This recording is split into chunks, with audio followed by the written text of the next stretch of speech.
देख करके चलते हैं कि हमारे पास में जो मोनो हैलो एल्केन है, इसको बनाने की विधि में सबसे पहला मेथड हमने आपको बता दिया था।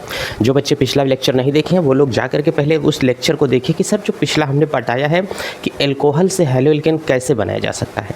आज उसी कैटेगरी में हमारे पास में बात हो रही है कि सर अगर हमारे पास में तृतीयक मोनो हैलो एल्केन बनाना हो हमको, तो हम लोग कैसे बना करके चलेंगे कि सर तृतीयक मोनो हैलो एल्केन बनाइए। तृतीयक मोनो हैलो एल्केन का मतलब आप लोग समझते हो कि अगर तृतीयक मोनो हैलो एल्केन बनाना है तो इसके लिए हम लोगों को तृतीयक एल्कोहल भी चाहिए, और तृतीयक एल्कोहल बनाने के लिए इसमें कोई उत्प्रेरक की आवश्यकता नहीं होती है। ये इस अभिक्रिया को थोड़ा सा स्वतः ही हम लोग क्या करते हैं, गर्म कर देते हैं। जैसे यहाँ से बच्चों हमारे पास में बात आती है, कह रहा है कि अगर यहाँ पर मैं आपको दे देता हूँ CH, यहाँ से क्या होगा 3 होगा। इधर भी मैंने आपको यहाँ से दे दिया CH3 और यहाँ पर भी मैंने आपको दे दिया CH3। यहाँ पर प्यारे बच्चों मैंने आपको लगा दिया कि सर एक एल्कोहल है, इसे हम लोग कह सकते हैं कि नहीं तृतीयक एल्कोहल।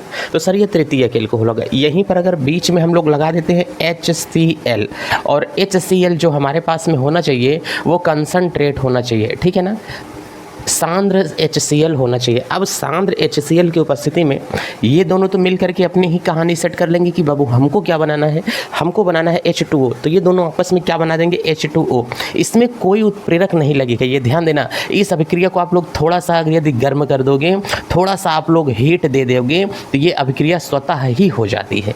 अब यहाँ से हमने कहा कि आपस में ये बन गया CH3 हो गया साहब, C हो गया। यहाँ से तो बच्चों CH3 बना, ये हमारे पास में हो गया CH3। और इधर की बात अगर हमारे पास में आएगी तो यहाँ पर हमारे पास में लग जाता है CH3।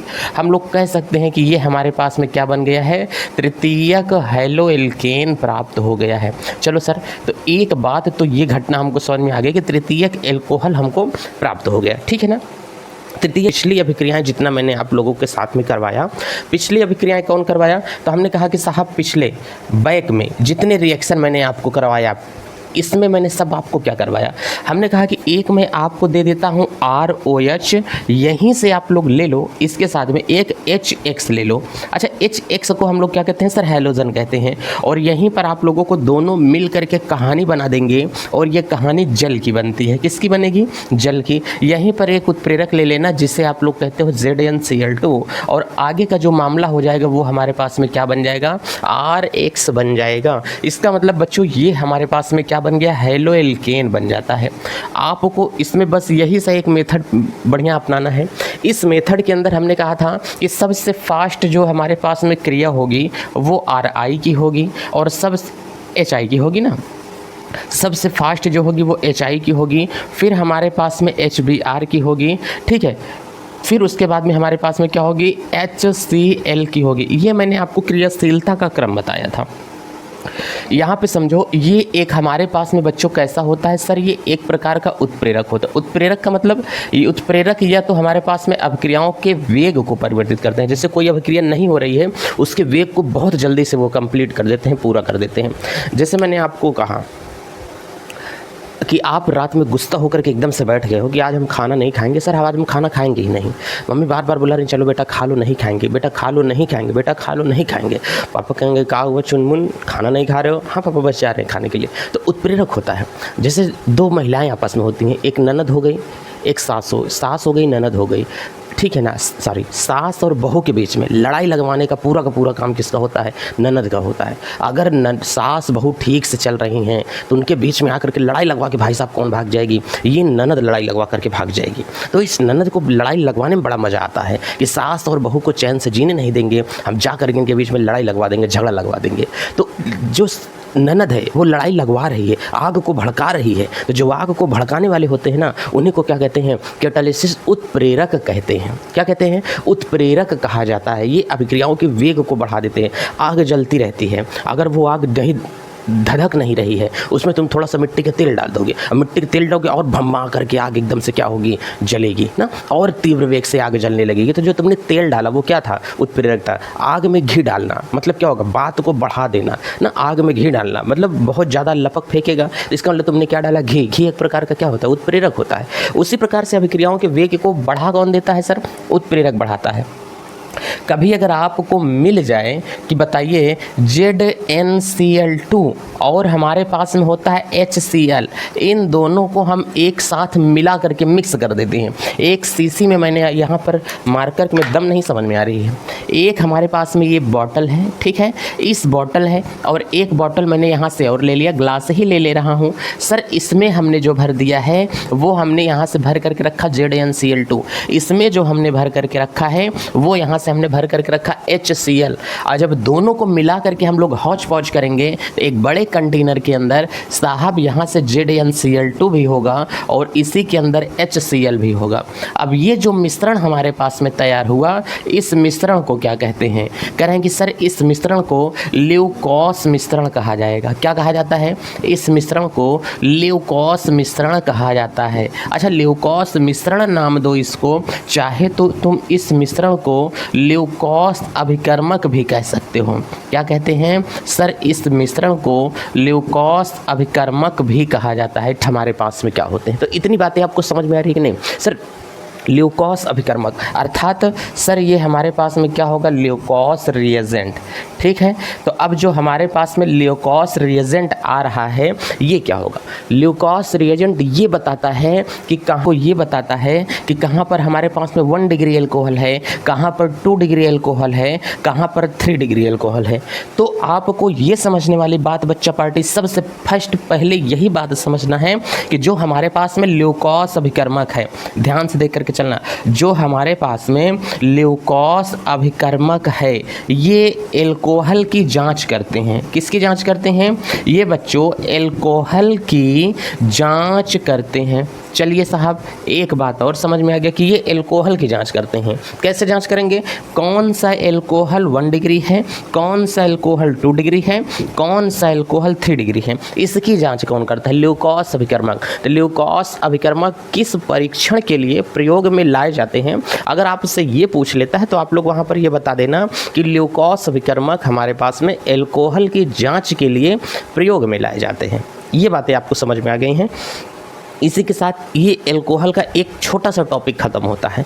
ये तो बात सर हमारे पास में हो गई है कि ये हमने हैलो एल्केन बनाया। जितना मेथड मैंने अभी तक आप लोगों को बताया है, सारा का सारा मेथड मैंने आपको बताया कि आपको एल्कोहल के साथ में यदि HX को मिला देंगे तो हमारे पास में RX मिल जाएगा।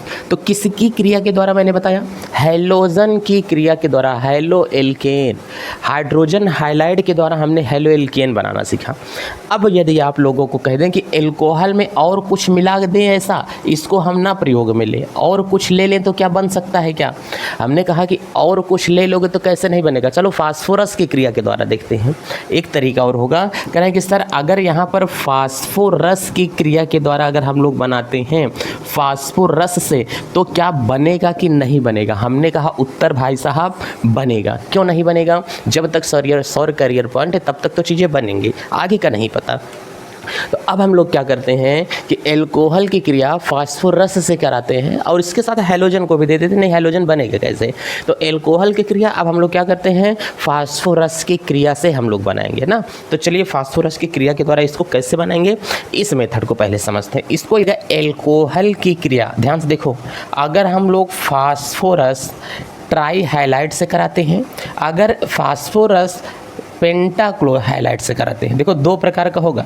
फास्फोरस ट्राई हाइलाइट से कराएंगे तो भी बनेगा, फास्फोरस पेंटा हाइलाइट से कराएंगे तो भी बनेगा। जा करके हमारे पास में जो बनेगा वो क्या बनेगा? करेंगे सर RX हमारे पास में बनेगा प्लस कुछ अदर चीज़ें हमारे पास में बनेंगी। ठीक है, अदर चीज़ें क्या बने उससे हमको मतलब ही नहीं है कि इसमें सर अलग क्या बना है। मेन प्रोडक्ट जो आपका MP प्रसाद बन रहा है, ठीक है, इसे हम लोग कहेंगे कि भाई साहब ये आपके पास में क्या होगा?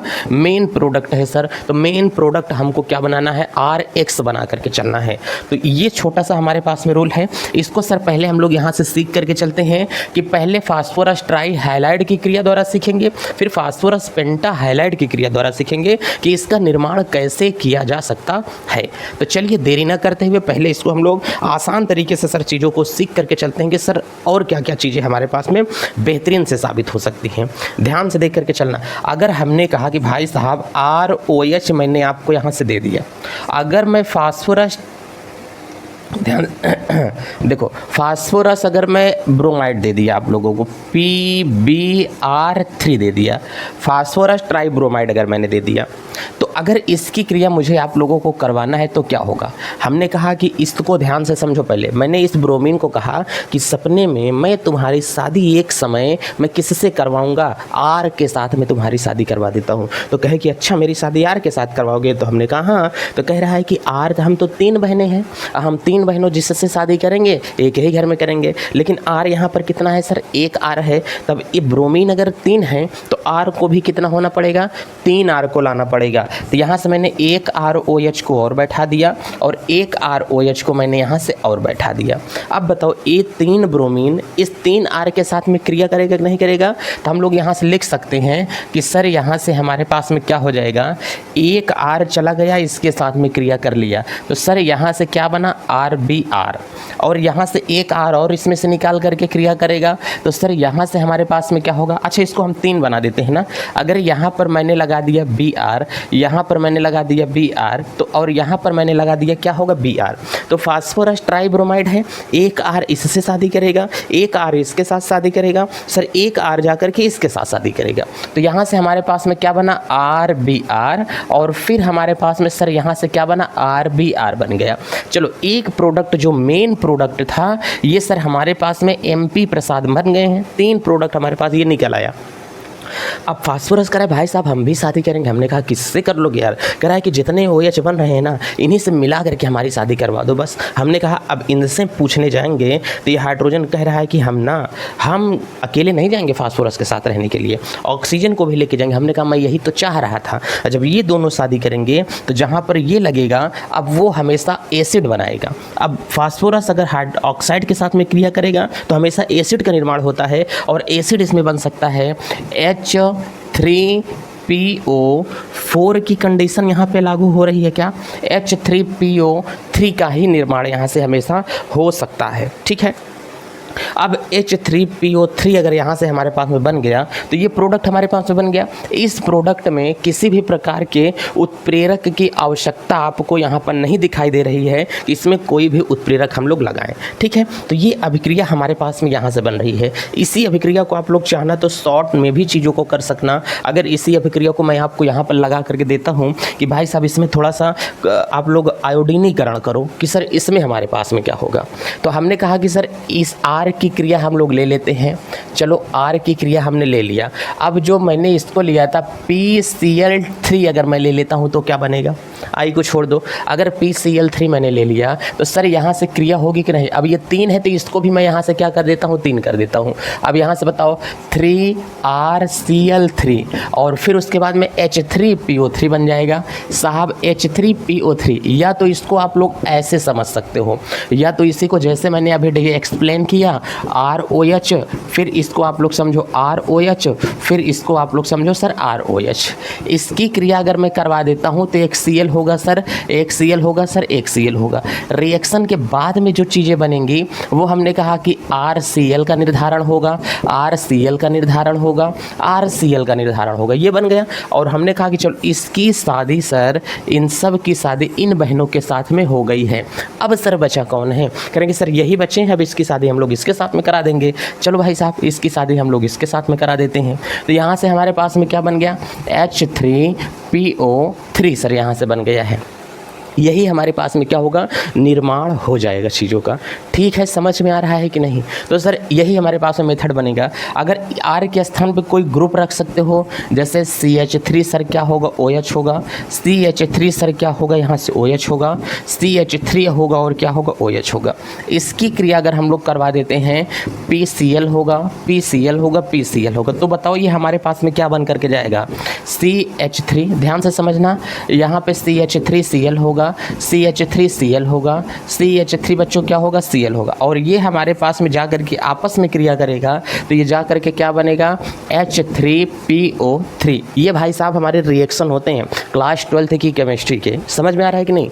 तो जितने रिएक्शन यहाँ पर बच्चों हो रहे हैं ये बहुत आसान है। केवल ये बड़े बड़े हमको दिखते हैं कि यहाँ से बॉन्ड निकला है, वहाँ से बॉन्ड निकला है, बाकी सारे रिएक्शन एकदम से चिल्लर रिएक्शन होते हैं। ठीक है, बस इनको थोड़ा सा माइंड को कॉन्सेप्ट में रखना जरूरी होता है। कॉन्सेप्ट में रखने के लिए चीज़ों को बेसिक बेसिक से देखना पड़ता है, स्लो मोशन में देखना पड़ता है, तब जा करके चीज़ें समझ में आती हैं। और बहुत ही एडवांस लेवल में सारी चीज़ें पढ़ा दी हैं। पिछला वीडियो लेक्चर को जरूर देखें, आगे भी बच्चों के पास में ये शेयर करें। अभी तो ये PCL3 ग्रुप मैंने बताया है, ठीक है, PX3 वाला मैंने सॉल्व कराया है। अब हम लोग देख के चलते हैं कि PX5 वाला का उपयोग कैसे करते हैं, ठीक है। और अब इसी रिएक्शन से हम लोग ये सीखेंगे कि इन सब का भाई साहब यूज कहाँ आता है। पनीर की सब्जी बना रहे हो तो उसको किसके साथ में खाएंगे? भिंडी के साथ में लपेट के खाएंगे कि कचौड़ी के साथ में खाएंगे? तो पनीर की सब्जी को चावल के साथ में खाएंगे, भिंडी के साथ में तो हम लोग खाएंगे नहीं ना। तो इस रिएक्शन को किस लिए मैं पढ़ा रहा हूँ, किस लिए ये रिएक्शन आपको काम आएगा, ऐसा कौन सा प्रोडक्ट है जो बन जाता है ऐसे जर्नली में हमारे हम लोगों के पास में, कंपनियों में क्यों इस विधि का प्रयोग किया जाता है। तो चलिए ये मेथड कल वाले वीडियो लेक्चर में हम लोग देखते हैं। इसी के साथ चलते हैं। जय भारत।